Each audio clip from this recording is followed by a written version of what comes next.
آج کا انسان باہر سے مصروف ہے، اندر سے منتشر۔ کسی کو بلڈ پریشر ہے، کسی کو ڈپریشن، کسی کے چہرے پر مسکراہٹ نہیں ہے، مگر دل کے اندر ایک مستقل ایمرجنسی لگی ہوئی، جلد بازی جیسے طبیعت کا حصہ بن گئی ہے۔ خوف پس منظر میں چلتا رہتا ہے، چھوٹی باتیں طوفان بن جاتی ہیں، اور بڑی نعمتیں بھی دل کو مطمئن نہیں کرتی۔ کچھ لوگ خود کو ناکام دیکھ کر تھک گئے ہیں، کچھ ہر چیز سے بور ہو چکے ہیں، کچھ احساس جرم کی دیوار سے ٹھیک لگائے بیٹھے ہیں، اور کچھ اپنی نظر میں مظلوم ہیں۔ انہیں لگتا ہے کوئی ان کا خیر خواہ نہیں، خواہشیں بڑھتی جا رہی ہیں، سہشیں بھی، لیکن سکون وہ کہیں بیچ راستے میں رہ گئے۔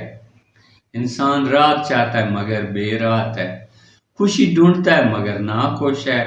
ترقی اس کی نظر میں قیمتی کھلونوں کا انبار ہے، مگر ان کھلونوں کے بیچ بیٹھ کر ٹھہر کر مسکرانا اسے نصیب نہیں۔ یہ قانون قدرت ہے، جب قوم راستہ بھول جائے تو امتحان کی چکی چلنے لگتی ہے، پریشانیاں بڑھتی ہیں تاکہ سوال پیدا ہو، اور سوال راستہ دکھاتا ہے۔ ہمارے اندر ایک حقیقی ایجنسی ہے، روح۔ یہ روح زمین سے نہیں، آسمان سے وابستہ ہے۔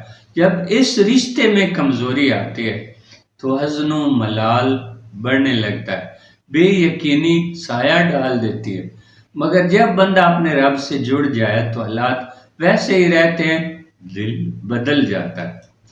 قرآن کی ایک صدا ہے جو دل کو جھنجھوڑتی نہیں، بس جگا دیتی ہے۔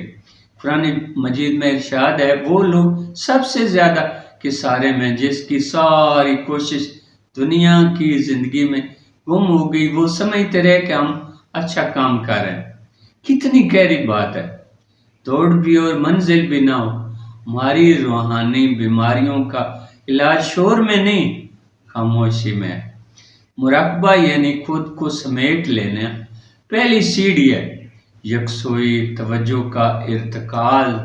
جب ذہن منتشر نہ ہو بلکہ ایک نقطہ پر ٹھہر جائے، جیسے نشانہ صاف دکھائی دینے لگے، اور اس یکسوئی کی چابی ذکر دل کو بکھرنے نہیں دیتا، خیالات کو قابو میں لاتا ہے، اندر کے شور کو دھیرے دھیرے خاموش کر دیتا ہے۔ آج کے انسان کو شاید مزید چیزوں کی نہیں، مزید ربط کی ضرورت ہے، خود سے اور اپنے رب سے۔ جب رشتہ مضبوط ہو جائے تو پریشانیاں دروازہ کھٹکھٹاتی ضرور ہیں، مگر اندر داخل نہیں ہوتی، کیونکہ جس دل میں یاد خدا آباد ہو وہ ویران نہیں رہتا۔